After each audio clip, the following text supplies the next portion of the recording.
సదుం పట్టణంలో జరుగుతున్న ఎన్నికల ప్రచారంలో మంత్రి పెద్దిరెడ్డి పాల్గొని అనంతరం ఏర్పాటు చేసిన సమావేశంలో పెద్దిరెడ్డి బీజేపీ నాయకురాలు పురంధేశ్వరిపై నిప్పులు చెరిగారు. ఈ సందర్భంగా పెద్దిరెడ్డి రామచంద్రారెడ్డి మాట్లాడుతూ మైనారిటీల 4% రిజర్వేషన్లు తీసేస్తామని మీడియా ముందు బీజేపీ నాయకురాలు పురంధేశ్వరి చెప్పిందని అన్నారు.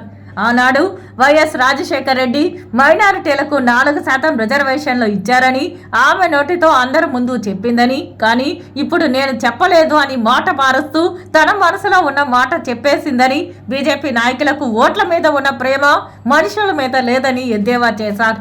తన రాజకీయ జీవితంలో ఇంతలా సంక్షేమ కార్యక్రమాలు అందించిన ముఖ్యమంత్రిని చూడలేదని, సీఎం వైఎస్ జగన్ కు పోటీగా మరే ముఖ్యమంత్రి నిలవలేరని అన్నారు. రాష్ట్రంలో ప్రతి ఇంటికి ఏదో ఒక రూపంలో వైసీపీ ప్రభుత్వం లబ్ధి చేకూర్చిందని, దాదాపు 30 లక్షల మంది మహిళల పేరుతో ఇళ్ల పట్టాలు ఇవ్వడమే కాకుండా 22 లక్షల ఇళ్ల నిర్మాణాలు చేపట్టారని, అందులో 18 లక్షల ఇళ్ల నిర్మాణం ఇప్పటికే పూర్తయిందని అన్నారు. 3,200కు పైగా జబ్బులకు ఆరోగ్యశ్రీ ద్వారా ఉచిత వైద్యం అందిస్తున్నారని చెప్పారు. 25 లక్షల రూపాయల వరకు ఉచితంగా నేడు వైద్యం అందుతోందని అన్నారు.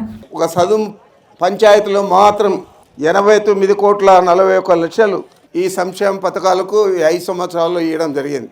89,41,00,000 అంటే మీరు ఆలోచన చేయాలి. గతంలో ఎప్పుడైనా చంద్రబాబు 14 సంవత్సరాలు ముఖ్యమంత్రిగా ఉన్నాడు, 3 సార్లు ముఖ్యమంత్రి అయ్యాడు.